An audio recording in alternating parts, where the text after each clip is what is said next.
This is Introduction to Logic course and we have reached to the final week of this course. Welcome to the first lecture of the 12th week. अभी तक हम लोगों ने जितने भी लगभग कई वीक्स डिडक्टिव लॉजिक को दिए, जो हमने सिलोजिस्टिक लॉजिक पढ़ा या प्रोपोजिशनल लॉजिक देखा, वो दोनों ही डिडक्टिव लॉजिक के पार्ट हैं या different kinds of deductive logics हैं. इस वीक को हम लोग पूरी तरह डेडिकेट करेंगे इंडक्टिव लॉजिक की स्टडी में. तो शुरू करते हैं पहला लेक्चर. इसमें हम समझेंगे कि इंडक्टिव लॉजिक क्या होता है और उसके मेन फीचर्स क्या क्या हैं. इंडक्टिव लॉजिक के मेन फीचर्स को समझने से पहले एक बार हम रिकॉल कर लेते हैं कि हमने किस प्रकार से इसको डिडक्टिव लॉजिक से डिफरेंशिएट किया था. डिडक्टिव लॉजिक कुछ इस प्रकार से डिफाइन किया गया था. An argument is called a deductive argument if it claims implicitly or explicitly of its premises to provide conclusive support for its conclusion. और वहीं हमने इंडक्टिव लॉजिक को इस तरह डिफाइन किया था. An argument is called inductive argument if it does not make any claim of conclusive support by its premises to its conclusion. सबसे पहले आर्गुमेंट एक बार फिर समझ लेते हैं. आर्गुमेंट क्या होता है? एक सेट ऑफ प्रोपोजिशंस जिसमें ये एक क्लेम होता है कि उस सेट का एक स्टेटमेंट उसी सेट के बाकी स्टेटमेंट से डिराइव किया गया है. फिर आगे जब डिस्टिंक्शन किया जाता है डिडक्टिव और इंडक्टिव लॉजिक का, तो उसमें ये कहा जाता है कि अगर ये क्लेम, जिस क्लेम की बात अभी आर्गुमेंट को डिफाइन करते हुए कही गई, जो आर्गुमेंट का मार्क भी होता है, वो क्लेम अगर कंक्लूसिव है, कंक्लूसिव होने का तात्पर्य यह है कि क्लेम कुछ इस प्रकार का हो कि जो कंक्लूजन है वो केवल प्रेमिसेस से ही डिराइव किया गया है, तब वो आर्गुमेंट डिडक्टिव आर्गुमेंट कहलाता है. अदरवाइज अगर इस तरह के कंक्लूसिवनेस का कोई क्लेम अगर न हो, तो हम ऐसे आर्गुमेंट को कहते हैं कि ये इंडक्टिव आर्गुमेंट है. इस दोनों प्रकार के आर्गुमेंट के एग्जाम्पल्स देखते हैं. डिडक्टिव आर्गुमेंट का एग्जाम्पल एक इस तरह का लिया जा सकता है: all man are mortal, this person is a man, therefore this person is mortal. वहीं इंडक्टिव आर्गुमेंट का एग्जाम्पल कुछ इस प्रकार लिया जा सकता है: most of the persons observed are mortal, therefore all persons are mortal. हम यहाँ पर देख रहे हैं कि दोनों ही दो एग्जाम्पल्स हमने लिए हैं, उसमें डिडक्टिव आर्गुमेंट का जो एग्जाम्पल है उसमें जो कंक्लूजन है उस तक पहुँचने के लिए प्रेमिसेस ही पर्याप्त सपोर्ट दे रहे हैं, जबकि इंडक्टिव आर्गुमेंट का जो एग्जाम्पल है उसके कंक्लूजन तक पहुँचने के लिए, उसके कंक्लूजन को डिराइव करने के लिए प्रेमिसेस सफिशिएंट नहीं हैं. और प्रीमिसेस का सफिशिएंट न होना इस बात का हिंट देता है कि यहाँ पर जो देयरफॉर जिस डेरिवेशन का क्लेम कर रहा है वो क्लेम कंक्लूसिव नहीं है. तो इस प्रकार से हम डिडक्टिव और इंडक्टिव आर्गुमेंट्स को एक दूसरे से डिफरेंशिएट करते हैं. अब हम देखते हैं कि इंडक्टिव जो लॉजिक है, इंडक्टिव जो आर्गुमेंट्स हैं, उन आर्गुमेंट्स की खासियत क्या क्या होती है. What are the main features of inductive arguments? Inductive arguments में, सभी इंडक्टिव आर्गुमेंट्स में ऐसी एक प्रॉपर्टी होनी ज़रूरी होती है या होती ही होती है, जिसको कि हम कहते हैं इंडक्टिव लीप. लीप को दूसरे शब्दों में जंप भी बोला जा सकता है, इंडक्टिव जंप. तो इस इंडक्टिव लीप में क्या होता है इसको समझते हैं. This inductive leap is a jump from known to the unknown or observe to the unobserved. For instance, seeing every swan you have encountered so far being white, you might conclude all swans are white.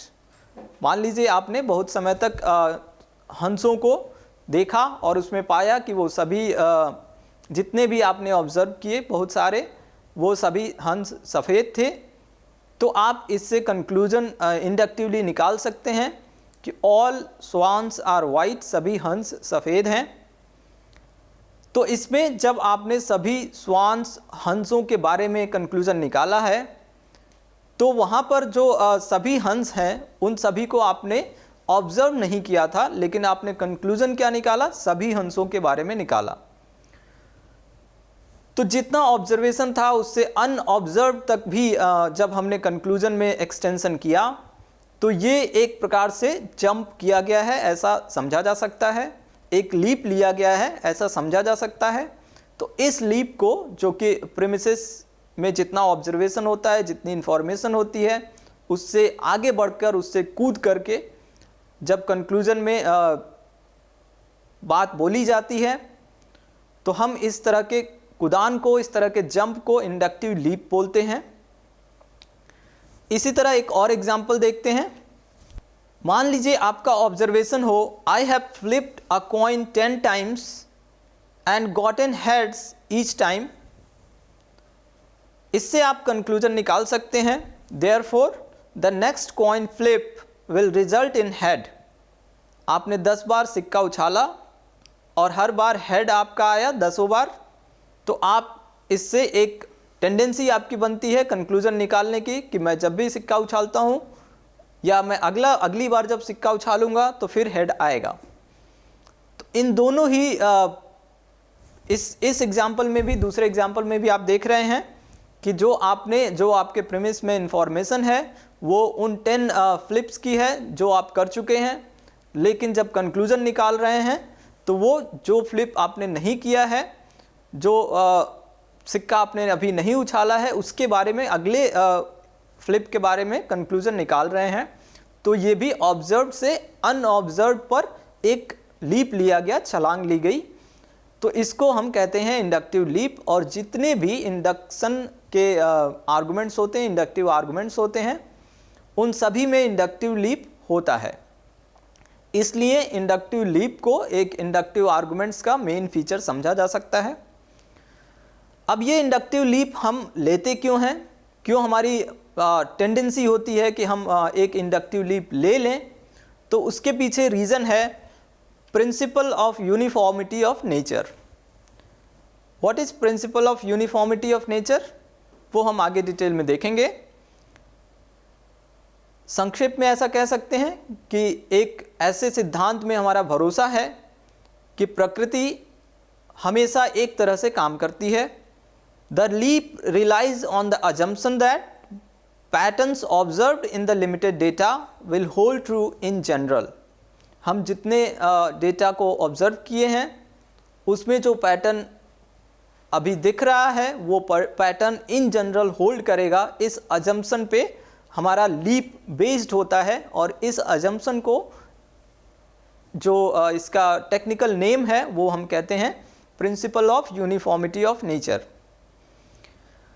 अब चूंकि हम inductive leap लेकर conclusion निकालते हैं और जब हम inductive leap लेकर कंक्लूजन निकाल रहे हैं तो इस बात की कोई गारंटी नहीं है कि हमारा कंक्लूजन जिस हद तक प्रीमिस में न आए हुए इंफॉर्मेशन के बारे में क्लेम कर रहा है उस हद तक उतने मात्रा में, उतने रेशियो में वो कंक्लूजन सत्यता को रखे या निश्चित रूप से सत्य ही हो ऐसा कहा जा सकता है। ऐसा बिल्कुल नहीं है। इसके लिए हम जो कंक्लूजन इंडक्टिव रीजनिंग में डिराइव करते हैं उस कंक्लूजन को कहते हैं कि ये कंक्लूजन प्रोबेबल कंक्लूजन है। And there is always a chance the leap might not hold true for unseen cases. तो हमने देखा कि 3 मेन फीचर्स हमारे सामने आए हैं इंडक्टिव रीजनिंग के, जिसमें पहला है इंडक्टिव लीप, दूसरा principle of uniformity of nature और तीसरा probable conclusion. Principle of uniformity of nature पे थोड़ी और चर्चा करते हैं। The principle of uniformity of nature boils down to the idea that similar causes lead to similar effects. Theoretically, it is stated like this: nature behaves uniformly everywhere. For example, day and night cycle, जो दिन होता है फिर रात होती है, रात के बाद फिर दिन होता है फिर रात होती है, ये एक जो साइकिल चलता रहता है एक नेचुरल साइकिल है। इस साइकिल में जो यूनिफॉर्मिटी हमको देखने को मिलता है, यानी कि ये जो चेंज है वो उसका क्रम इतना यूनिफॉर्म रहता है कि हम इसको एक principal of uniformity of nature का एग्जांपल समझ सकते हैं। इसी तरह से द सीजन्स, जो सीजन्स हैं, जो ऋतुएं हैं जो बदलती हैं, उनमें भी एक पैटर्न हमको देखने को मिलता है।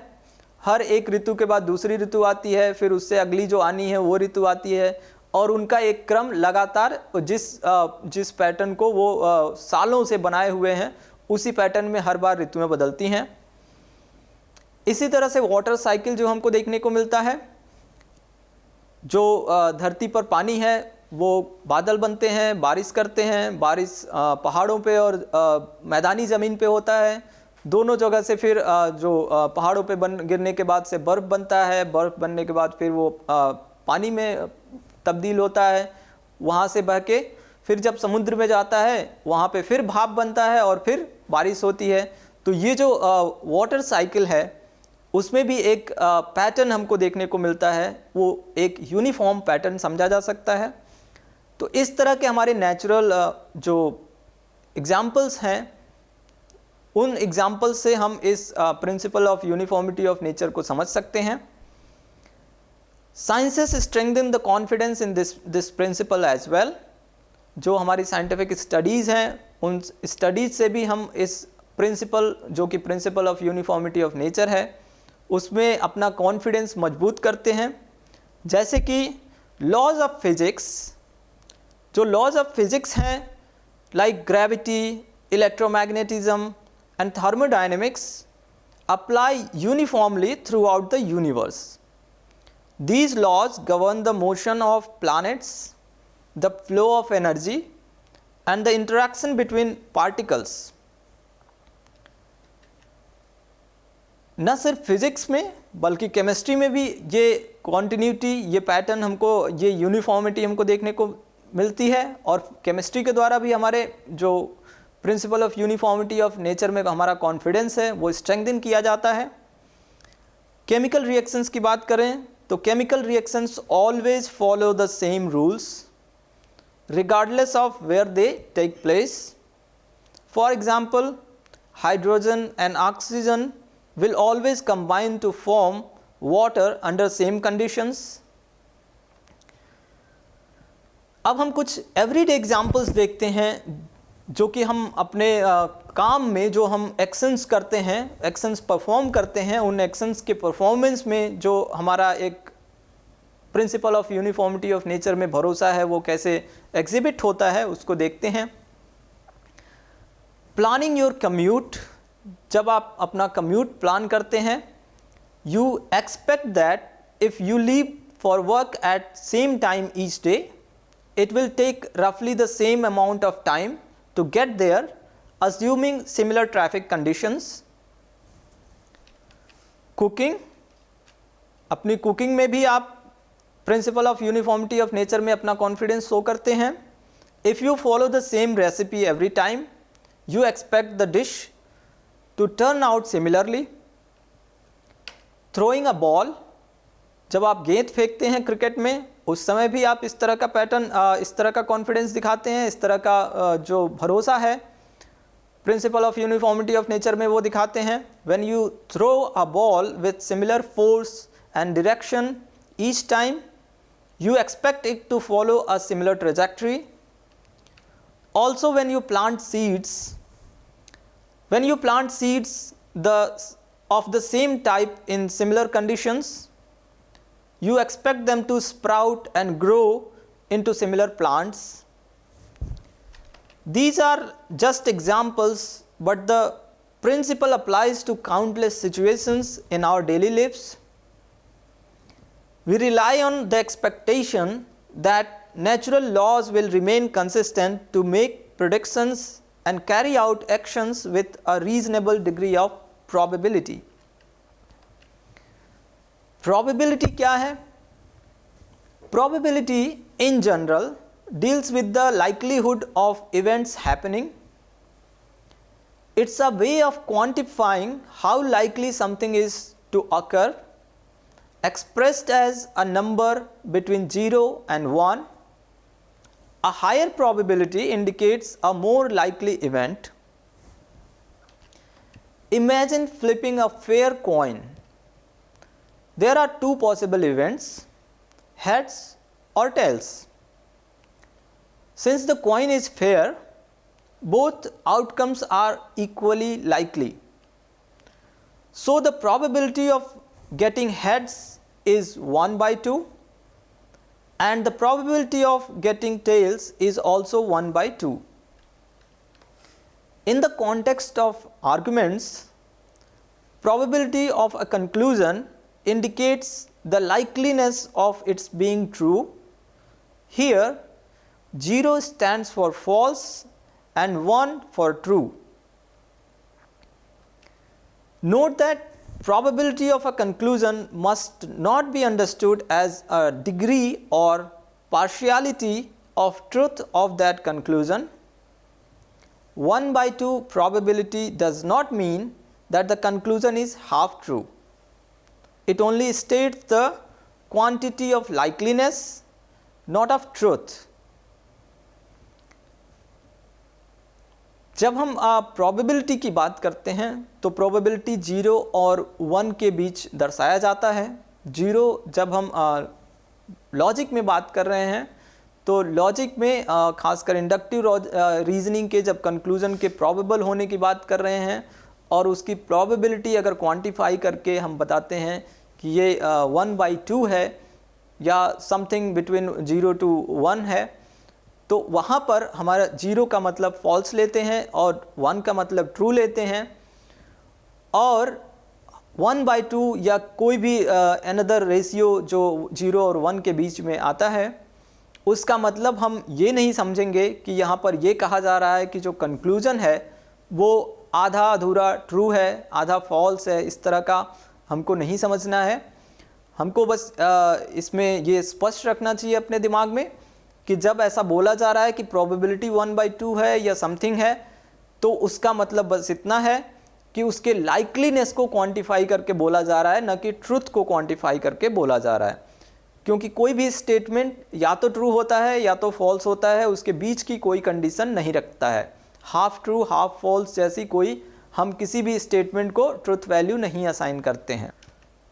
Probability quantified makes the likeliness specific. जब प्रोबेबिलिटी क्वांटिफाई की जाती है कंक्लूजन के ट्रू होने की जो लाइकलीनेस है वो स्पेसिफिक बनाई जाती है.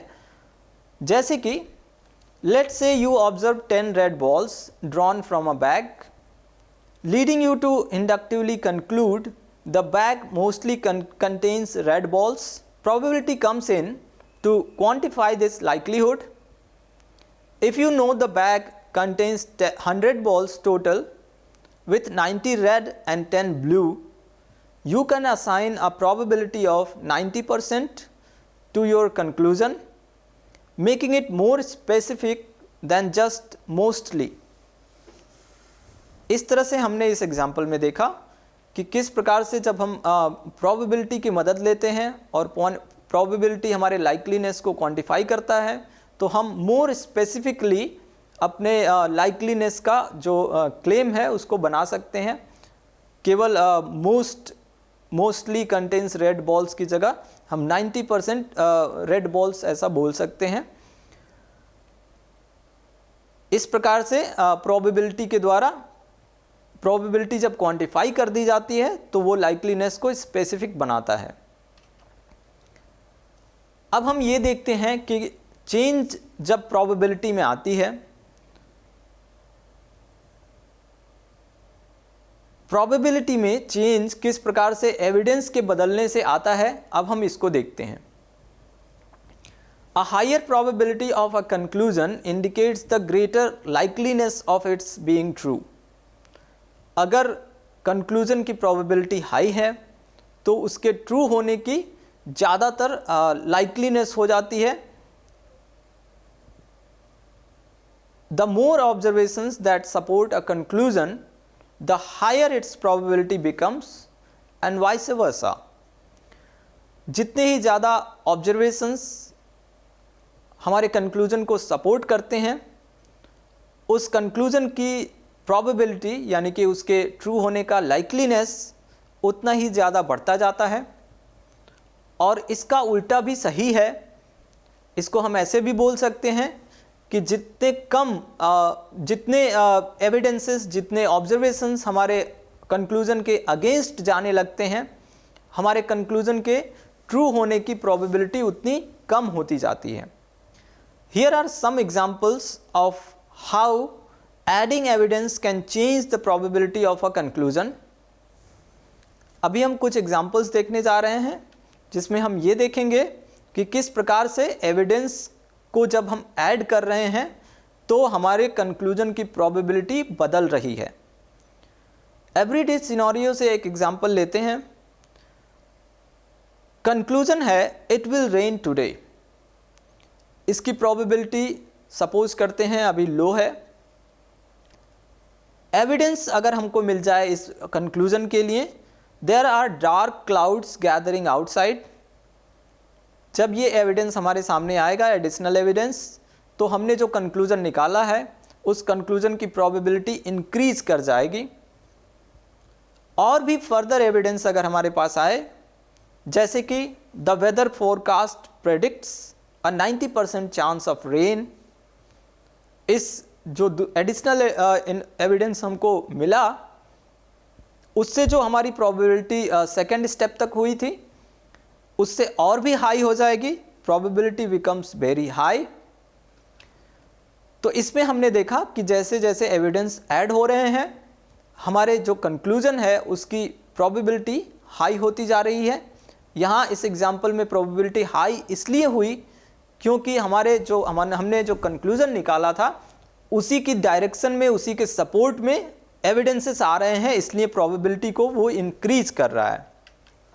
अगर इसके अगेंस्ट जो एविडेंसेस है वो आने लगते, जैसे कि जो हमारा वेदर फोरकास्ट था वो प्रेडिक्ट 90% चांस ऑफ रेन की बजाय नो चांस ऑफ रेन कर देता, तो जो हमारी प्रोबेबिलिटी थी कंक्लूजन की वो घट जाती। अगला हम एग्जांपल लेते हैं साइंस इन्वेस्टिगेशन से। कंक्लूजन कुछ इस तरह है, a new drug is effective in treating a disease. एक ड्रग की बात की जा रही है, कोई न्यू ड्रग डिस्कवर किया गया है जिसके बारे में कहा जा रहा है कि ये एक डिजीज़ को ट्रीट करने में इफ़ेक्टिव है। इसकी प्रोबेबिलिटी इनिशियल स्टेज में मॉडरेट है। अब देखते हैं कि एविडेंस हमको मिल जाए अगर इस तरह का कि initial trials show positive results in a small group of patients. जब ये इस तरह का एविडेंस हमको मिलेगा तो जो मॉडरेट प्रोबेबिलिटी थी हमारे कंक्लूजन की वो थोड़ी सी इंक्रीज कर जाएगी। मान लीजिए हमको फर्दर एविडेंस मिल जाता है, larger clinical trials confirm the drugs effectiveness with minimal side effects. इस जो फर्दर एविडेंस हमको मिला उससे हमारे जो कंक्लूजन है, चूँकि ये एविडेंसेस हमारे कंक्लूजन के सपोर्ट में ही आ रहे हैं, तो जो हमारा कंक्लूजन है उसकी प्रोबेबिलिटी और भी हाई हो जाएगी। अगला एग्जांपल हम ले सकते हैं क्राइम इन्वेस्टिगेशन से। सपोज करते हैं कंक्लूजन है जॉन स्टोल द बाइक, जिसकी प्रोबेबिलिटी अभी इनिशियल स्टेज में लो मानते हैं। एविडेंस अगर मिल जाए कि John was seen near the scene of the crime, इससे प्रोबेबिलिटी जो John stole the bike conclusion है वो इंक्रीज कर जाएगी। अगेन अगर हमको एक और एविडेंस मिल जाए, eye witnesses identify John as the one taking the bike and fingerprints on the bike match John's, इस तरह से जो और भी एडिशनल सपोर्ट हमारे कंक्लूजन को मिल गया है एविडेंसेस से, उससे प्रोबेबिलिटी बहुत ही हाई हो जाएगी। तो हमने यहाँ पर देखा कुछ एग्जांपल्स लेके कि किस तरह से एविडेंसेस जब कंक्लूजन के सपोर्ट में बढ़ते जाते हैं तो कंक्लूजन की प्रोबेबिलिटी हाई होती जाती है। और इसी तरह इसी को हम ये भी समझ सकते हैं कि एविडेंसेस अगर कंक्लूजन के अगेंस्ट आने लगे तो प्रोबेबिलिटी डिक्रीज होने लगती है। कुछ इंपॉर्टेंट बातें जिनको नोट करना जरूरी है। The quality and relevance of evidence are crucial. A blurry security camera footage might not be very convincing evidence, while a clear fingerprint match offers strong support. Sometimes a new evidence can decrease the probability of a conclusion, जिसको मैं बार बार बता रहा हूँ आपको। Witness testimonies can be unreliable। पिछले examples जो crime investigation वाला था उसमें आप इसको समझ सकते हैं। Witness testimonies can be unreliable and further investigation might reveal a different suspect. Also, being aware of your own biases is important. If you already suspect someone, you might interpret evidence in a way that confirms your suspicion even if it's weak. By critically evaluating evidence and considering its impact on the probability of a conclusion, we can make better informed decisions in all aspects of life। तो इस तरह से हमने इस lecture में ये समझा कि डिडक्टिव और इंडक्टिव रीजनिंग के बीच डिफरेंस क्या होता है, जो कि हम शुरुआती वीक्स में भी समझे थे। लेकिन उसमें एडिशनल जो हमने इस लेक्चर में किया वो यह था कि इंडक्टिव रीजनिंग की खासियतें क्या हैं, what are the main features of inductive reasoning, inductive arguments. उसमें हमने 3 पॉइंट्स रखे, 3 फीचर्स। पहला इंडक्टिव लीप, दूसरा principle of uniformity of nature पे बेस्ड होना, और तीसरा कंक्लूजन का, इंडक्टिव आर्गुमेंट के कंक्लूजन का प्रोबेबल होना।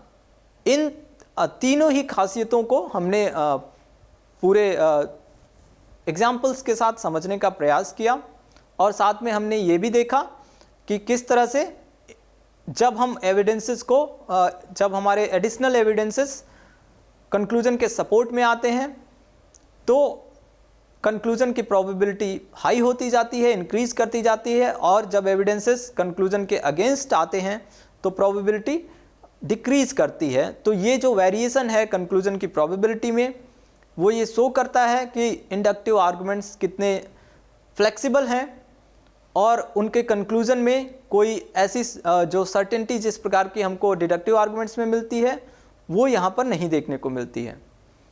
इस लेक्चर में इतना ही। Thank you.